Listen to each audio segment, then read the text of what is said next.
Well, looks like that's over and done with. Hopefully we won't have to deal with them again. Believe me, I hope so too. Anyway, see you soon! The 14th episode of Maddox and Friends came out on April 2nd, 2015. By this point, the next episode, what was to be the 15th instalment, was already in production, with the script having been entirely written and some animated assets prepared and even some voice lines recorded. However, due to a perfect storm of compounding factors, including burnout, depression, college work, and the fact that I just grew to dislike the narrative concept, I kept putting the next episode off until, before I knew it, it was 4 years later and I was reviving Maddox and Friends with an entirely fresh and unrelated story idea. The original 15th cartoon was abandoned, with any recorded voice lines recycled for other cartoons, and ever since then it has never seen the light of day. Until now. Brought to life in a storyboard art style, with the recorded dialogue presented in its originally intended context, and the unrecorded lines and physical actions narrated by yours truly, I present you with Maddox and Friends, The Alternate Machine.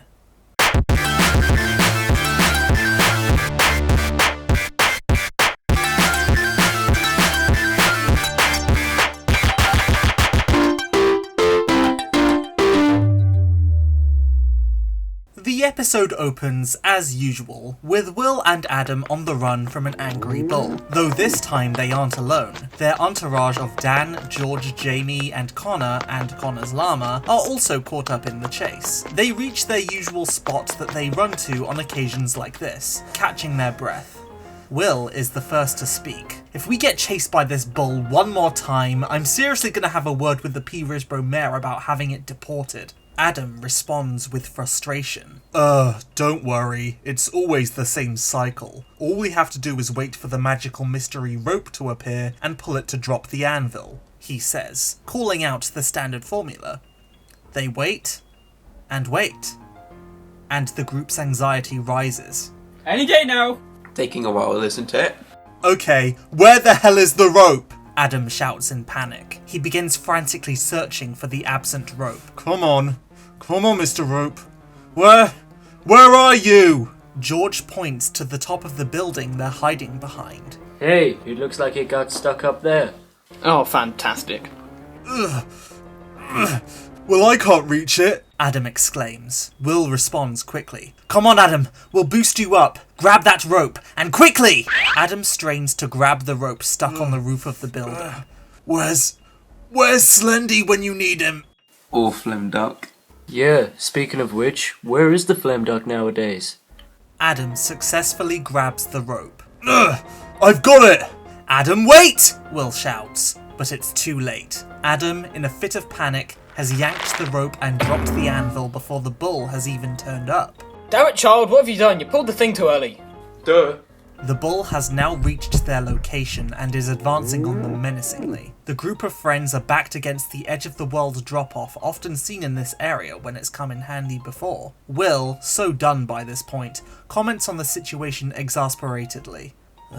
Well, here we go, with this is the end scenario where we all have solemn faces as we're backed against this unexplainable edge of the world before Holly, Slendy, or someone else saves us.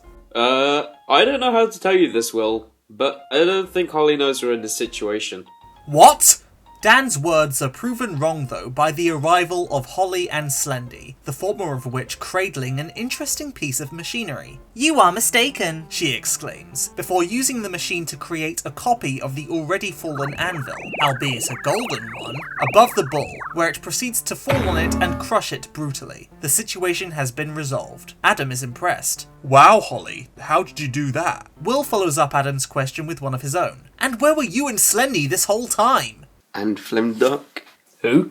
Holly explains. I was conducting the development of this machine, which I then used to improve your scenario, and Slendy was playing on his PlayStation back at the house. We do have lives outside of you guys, you know. Is it a cloning machine, man? Ma'am? Holly takes this opportunity to deliver some technobabble exposition. Well, not exactly, George. Upon pressing the top button, whatever is caught in the path of this beam will have an entity with similar attributes generated within the nearby vicinity. However, instead of being a direct clone of the item or being that was caught in the beam, the generated entity will instead have differentiating parts of its physicality and personality in comparison to its original template item or being, so that no one gets confused between the clone and the original. This is why the anvil that I created to stop the bull was gold instead of a forged or casted steel. To demonstrate her point, Holly points the machine at Dan and fires it. A copy of Dan, an alternate if you will, is created, albeit wearing a ballerina outfit and tutu. The original Dan is quite taken with this doppelganger. Well, hey there, stranger. He says, with his alternate responding with, Ooh, hello, sweetie. Say, are you from around these parts? OG Dan says, to which his clone responds, Actually, I'm from you. Well, I can see where you get your good looks from. Dan remarks. Good looks? Ha, as if. The alternate Dan's sudden harshness catches the entire group off guard, and they all react in shock as he continues his insults. Ah, but don't worry. A lack of good looks can be more than made up for with a decent personality, which, in your case, they aren't. In fact, for everyone else's case here, they aren't. Is there anything good about any of you guys at all? You just got on my wrong side, buddy. The original Dan shouts, before grabbing his alternate and throwing him over the edge of the world into the void below. Holly is very alarmed by these proceedings. Huh, that's strange. Your copy being seemed to gain negative feelings towards us. I wonder why. Well, I most certainly don't think that way about anybody here. Especially me. I am the ultimate life form. Huh, interesting. Hold on a second. Let me try this again. Holly aims the machine at Will and fires. A copy of Will is generated, with features quite akin to that of a Dalek from Doctor Who. The newborn alternate Will is immediately hostile. Why do you wear that NASA t-shirt and that llama over there? Lame! As Connor hugs his insulted llama in support, Holly points the machine at Adam and fires at him too. A demon with Adam's face appears, continuing the trash talk. Wow, that GTA 5 top is atrocious, as is the actual game itself, the demon shouts. The original Adam is insulted. Whoa, this guy just confirmed his own death sentence. Holly, seeking more evidence, turns the machine on herself and fires once again. A doppelganger of Holly is created, again with mismatched features, and again bitter at the non-alternates around her. All non-generated lifeforms within this area are extremely and unbearably boring to the point where I would quite like to dispose of their existences. Finally, Holly points the machine at all the other friends and fires at each of them, and in each case an alternate variation of them is birthed, but with complete hatred for their originals. In the case of Jamie, a green figure suspiciously resembling the protagonist of a DreamWorks film appears and throttles his original counterpart. Don't care. The evil clones are all picked up by Slendy Phillip and, like Dan's copy, are chucked into the void. Now that she's seen enough examples, Holly makes her conclusion of this phenomenon. It seems that on top of changing the physicalities and personalities to differentiate from the template beings, this machine seems to add a strange negative mentality towards non-generated beings inside the mental capacities of each entity that it generates. I should probably aim to fix that, but until then, no one use this machine. Will responds gladly. Alright, well, I'm glad that's over. Me too, man. Such tired. As the group prepares to leave, Connor confronts Adam for his premature action of pulling the rope too early. Great show, little boy. Pulling the rope that early. Hey, it wasn't my fault, Adam responded angrily. I was panicking. What else do you expect when you're being chased by a giant horned mass? I'm pretty sure it's called a bull, idiot. You better watch it, or you'll be getting a 9:30 appointment with the doctor, Adam threatened. Obligatory Jelly Baby reference here. Yeah, you couldn't even hurt a bull with an anvil. Good going. It is at this point where Adam throws himself at Connor and the two begin to fight quite brutally. Will then intervenes and separates the two of them. Whoa, whoa, whoa, whoa, whoa, guys, settle down! Don't break each other's glasses, he shouts passionately. You need them to see the bird that's about to land on the spot you're standing on. To punctuate his point, Flemduck falls from the sky screaming and impacts the ground, inches from where the group were standing. After a moment of silence, he says, "Hello." Many hours later, in the depths of the night, everyone has gone to bed and is sleeping peacefully. Except for Adam. Still bitter at the confrontation he had with Connor earlier, he is laying awake in bed in a state of unbridled rage. Connor annoys me so much. All he ever does is mock me and then criticise me when I do something wrong. If only I could just... who am I kidding? There's no way I'll be able to teach him a lesson. Wait. That's it! He proceeds to sit up in bed. If I use that machine that Holly made earlier on myself, and somehow reason with them that Connor is the only one that they should focus their anger on, then they'll be able to go on a rampage against that guy and his stupid llama. Come on, Cluck. We have a revenge plot to put into action. Adam picks up his Cluck chicken plush and tippy-toes out of the room. Will can be heard sleep-talking as Adam quietly descends the stairs. Stay away from my Doctor Who DVD collection. Adam finally sneaks into the living room in the dead of night and approaches Holly's machine that she used to make the off-brand clones earlier. Oh, that Connor is going to regret ever messing with me. He giggled to himself with childlike joy. Right, how did Holly work this thing again? Top button, right. But what does this bottom button do? Adam presses the lower button and immediately jumps back a few steps at the sight that greets him. In a flash of light, multiple clones of everyone appear before him right there in the living room. Adam regains his composure. Whoa, it created different versions of everyone. It must have kept some data on the people it previously made variations of. Adam musters up some courage and approaches the group of clones, summoning up the most authoritative tone he can muster. Okay, you guys, listen to me. He is immediately interrupted by the clone Will standing before him. Listen to you? Why would we do that? Well, Adam begins, once again before being cut off, this time by his own devilish doppelganger. It is you who should listen to us. But Adam, for the last time, is interjected, this time by the bitter copy of Holly. Ugh, you are unscrupulous. You shall perish. Agreed, man, says alternate George. The alternates begin to advance on Adam, with the one of Will illustrating their group intentions. Time to wipe out some non-generates, it shouts. Oh yes! The alternate of Connor pitches in. Much destroy, continues the copy of Jamie. Adam, seeing how badly he's messed up, begins to laugh nervously. Well, this is awkward. Holly, help me!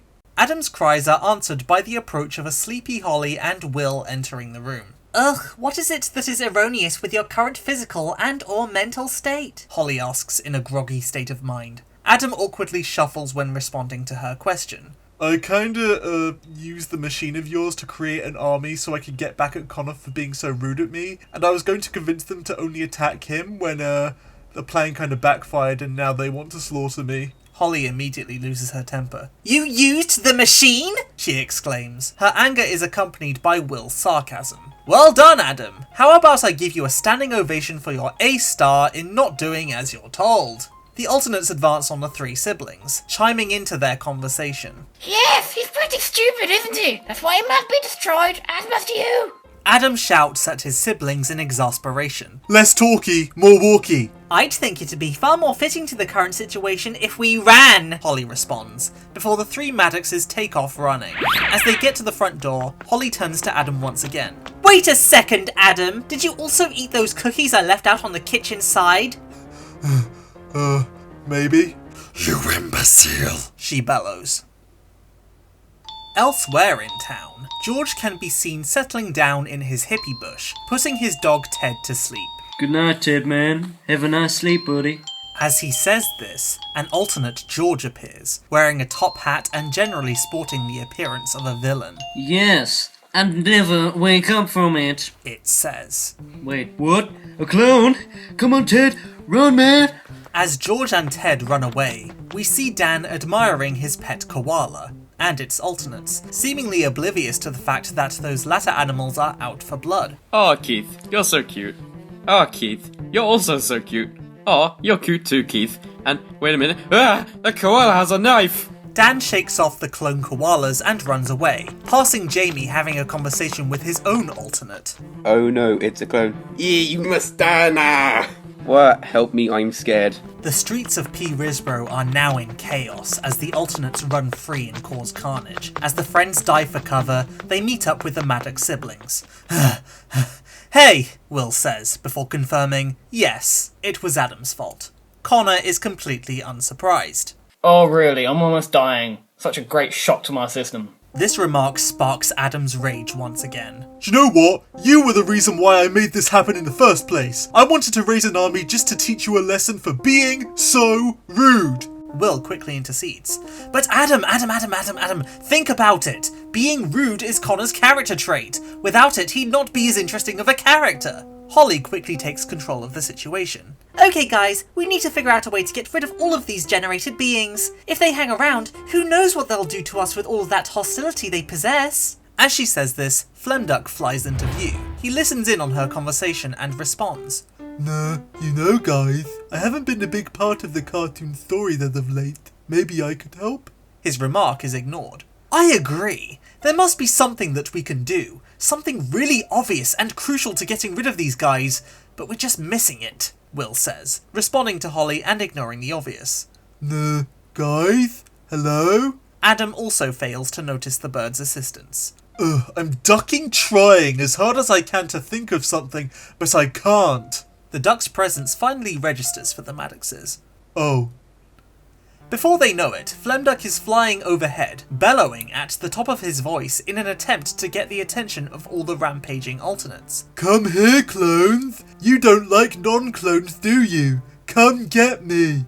An alternate Dan takes notice of the duck. Oh, such impure scum. Get him. Flemduck, now being chased by the alternates, begins flying in a particular direction. The doppelganger horde is rabid with fury and disdain, charging after the poor bird with unrestrained fury. But Flemduck doesn't stop. He leads them all to a particular geographic location, hovering over the edge of the world that the characters had been gathered near earlier. The alternates, in all their desperation, come charging and jumping at Flemduck, but just as planned, instead they all tumble into the void below.